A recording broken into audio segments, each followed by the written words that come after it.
Hi guys, I'm going to make a croquis and a drawing of this outfit. I have my Loyal Derwent Sketching Medium Wash 4B. It's rather soft and it's not really sharpened, so it's quite kind of dull.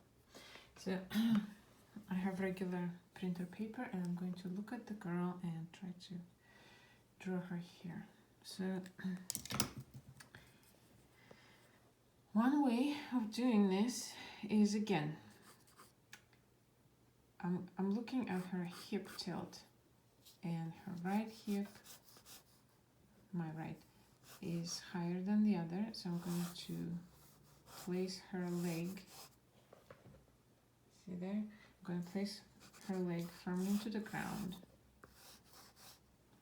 So I have a hip tilt, then hip length, then pitching her leg into the ground. That's number one. Number two, I'm going to establish her shoulders in a relationship, in relation to her hip. So high hip, low shoulder. So I'm going to establish another tilt in her shoulders, right? So going that way. Then I'm going to kind of make her body, make a thickness of her body, and out of it grow another leg that will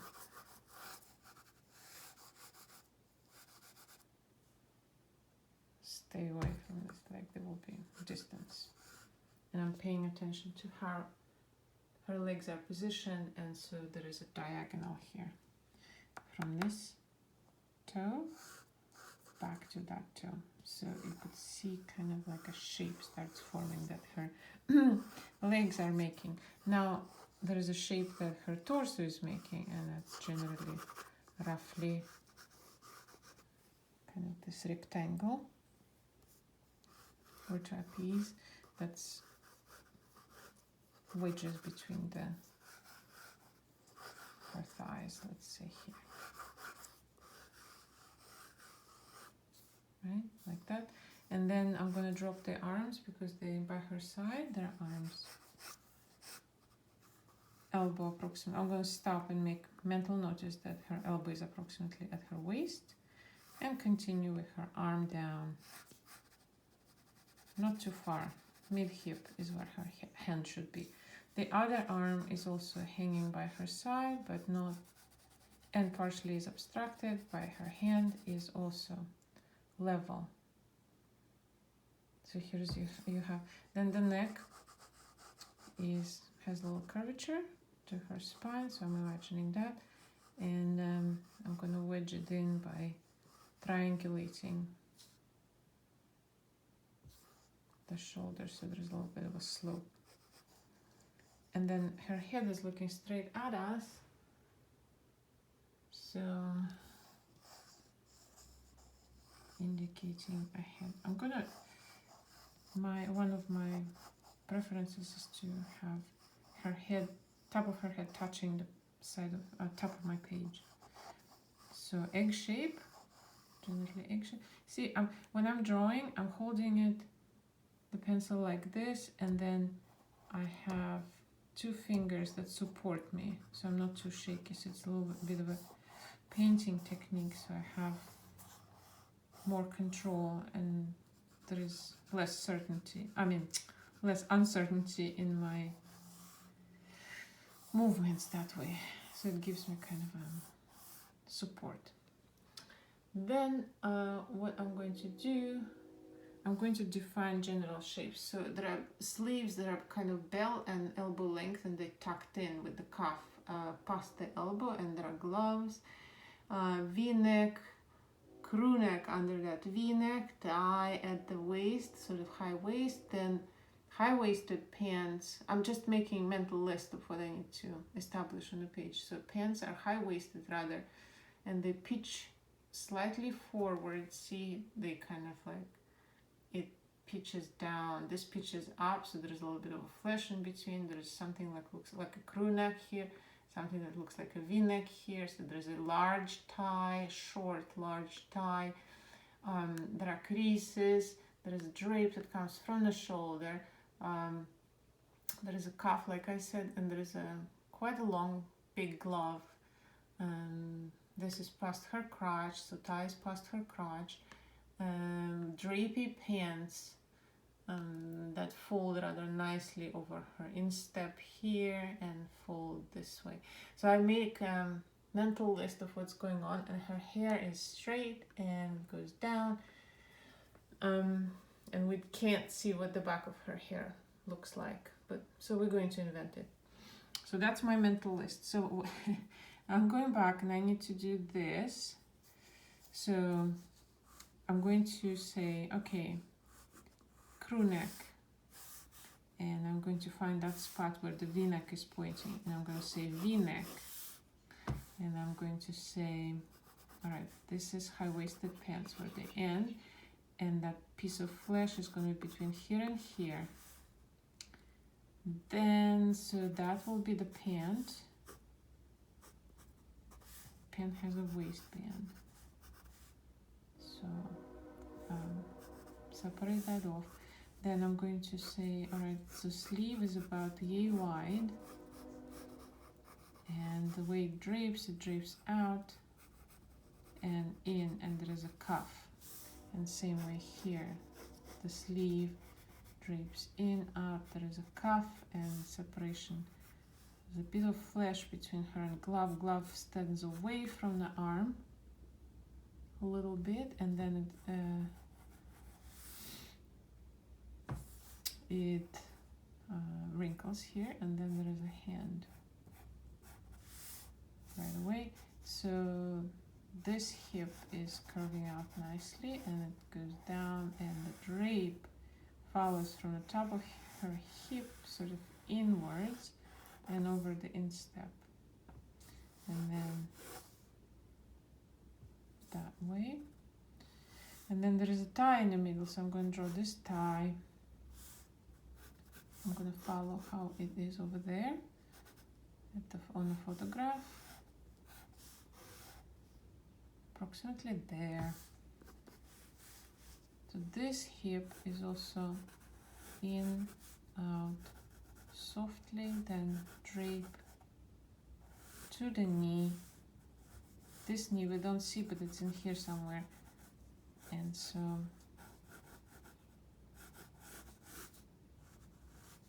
this tapers to the knee because it hugs the knee here, and then it flares out again, but not too far.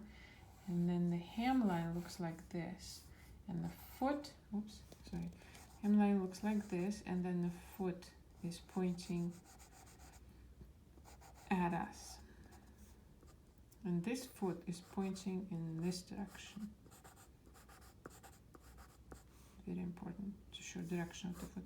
Then this drapes over her heel behind, comes to the bottom, to the floor, and drapes over. See that whole business over there, how it drapes there. And then so this pant leg looks wider than the other. There's a little bit of a break in there. So this goes out and back in a little bit. So these are kind of like the most elegant part of this design. So you want to work this out as elegant and flawless as possible. So oops. There's a fold that goes back out to the knee, and this goes back from the knee. So it's a study of those folds and creases in this pant particularly. So then there is her chest here, which we remember that it is, and shoulder. There is no drape here, just creases that go towards that tie. There are belt loops. There looks like a belt loop here, belt loop there. It's down, halfway down the waistband. Looks like there is an elastic there. Here you could see her thumb.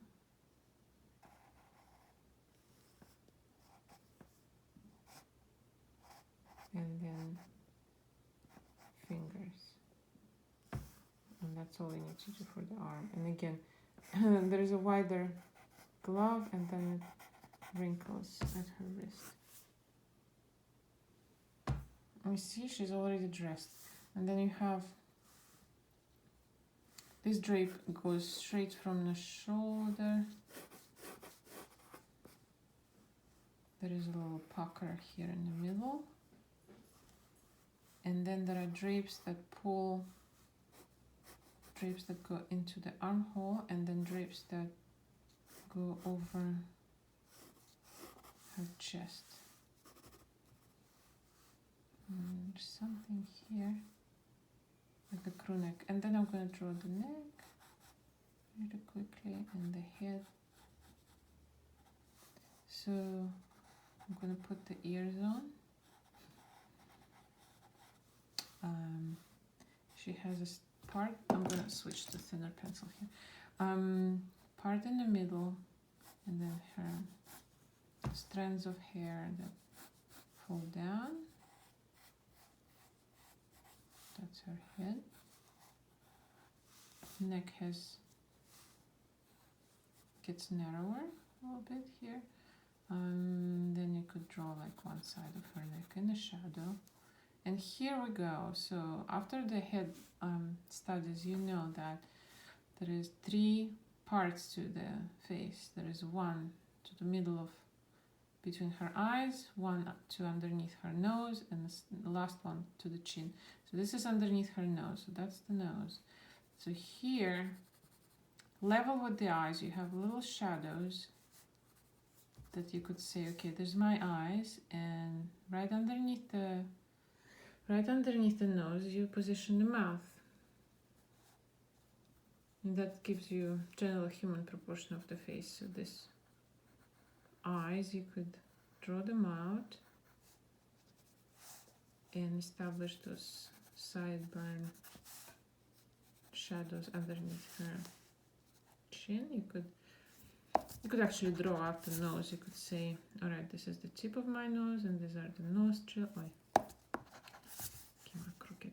These are the nostrils. This is tip of my nose, and nice big eyebrows. And here's the face. And then in the back, you could say, okay, she has long hair and maybe, I don't know, ponytail. And generally, she's mapped out, right? So there she is on the page. And then you could continue on making her prettier and prettier as well you may, but in the nutshell, in the essence, and you could perfect those folds and drapes, keep looking at it and keep making them more precise and exact. But this is your crook right there, done. And then you could trace it, scan it, draw over it, do whatever you need. I think she's okay. Enjoy.